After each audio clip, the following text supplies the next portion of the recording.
All right, let's bring in now Mark Daou in Beirut. He's a former candidate for the Lebanese parliament. Good to have you with us. So let's start with the obvious elephant in the room. Who on earth was keeping this much ammonium nitrate in a warehouse at a port? Basically, someone was trying to import that material in 2014, which is not allowed. And then there was, they impounded the material, and there was a court case running for the past 6 years, which obviously only extended this far and wasn't directly re-exported because of political pressure and interventions with the justice system. Another side of the corruption that dominates Lebanon and has led to the systematic breakdown of the state and the failure of so many functions, including economic, including we already had a crisis with garbage piling up. And now with that explosion yesterday, it rained glass in Beirut. Everyone's home is damaged in a radius of 4 to 5 kilometers. People's lives are completely damaged, not to mention the corona crisis. We'll get to the damage in a moment, but the thing that's perhaps interesting, one of the many things sadly interesting here, is when you say because of corruption it was left in the port. Everybody knows that the ports, the airport, are controlled by armed factions in that country. There must have been some level of decision-making amongst the political and military factions to keep that amount of ammonium nitrate there, right? This wasn't just like an administrative oversight. Yes, it's not a pile of small combustibles that you can debate and put on the side. It's 2,700 tons of that stuff. And the problem is the defense knows, the Ministry of Defense, they know, Ministry of Interior, they know, the Ministry of Economy knows, the Prime Minister knows, the security agency know, and if nobody knows, then the justice system already knows, and there's a court case in it. So everyone is aware of that threat, and there was excessive pressure to keep them there. 6 years, and they were not exported. Pressure from who?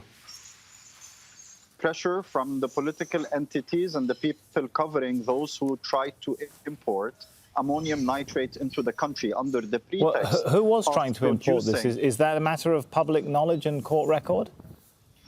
In the court records, it is available. I don't have the name of the company, but the company that is importing should be investigated, and what was the purpose and why that big amount of material. And then the second question is, why were they kept in one place? Why not in a safe position away from the port, which is a critical element in the infrastructure, knowing the threat that they included?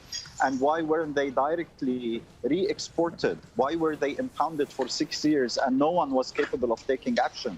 This can only happen with excessive political pressure and intervention in the justice system, which means people in the political establishment are directly linked to this. And that is why a lot of big heads should roll on this. And that is precisely my question. Who are those people? Is it known who are those people in the political setup that decided to keep that there? That is up to the investigations to do. Yes, the direct people responsible, Prime Minister, President, Minister of Defense, the port directors, those are the direct people who are responsible for it. Who is exercising pressure on them? Then that's what the investigation should do. And the question is to the judges, the senior judges handling this case. They should have gotten to the bottom of this instead of letting that political pressure continue and leaving that dangerous material in the port for 6 years. Which faction controls the ports in Beirut? Everyone knows in Lebanon that the port and the airport are highly influenced by Hezbollah activists and political pressure, because they are used and they are intervened with on a regular basis. But there are other factions as well that are all aligned. But in a thing like this, no one has the leverage that Hezbollah has. So most probably it's Hezbollah who can exercise pressure of that size in this critical port, which imports 80% of Lebanon's imports in total, including most of its food, most of its medicines. All of that has been damaged. Lebanon's strategic grain backup has been destroyed. The grain reserves, which include wheat for flour and all of this. Someone with massive power that can cripple an entire government, and all of its ministries can do that, and no one has that power except Hezbollah. That must be raising some question marks then for that group and faction to answer for then. Definitely. And not only them, but the political government that is supported by them. The current government, the current president of the republic, those are people who should be held accountable for a crime against humanity. The total destruction of a city because of negligence, the death of more than 100 people, and the hospitalization of more than 4,000.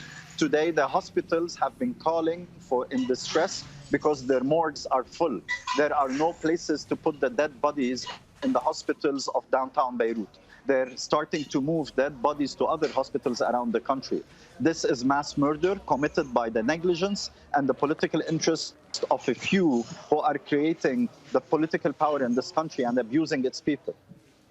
All right, it's been great to get your thoughts and analysis on that. Thank you so much for taking the time to come and talk with us. Mark Daou there.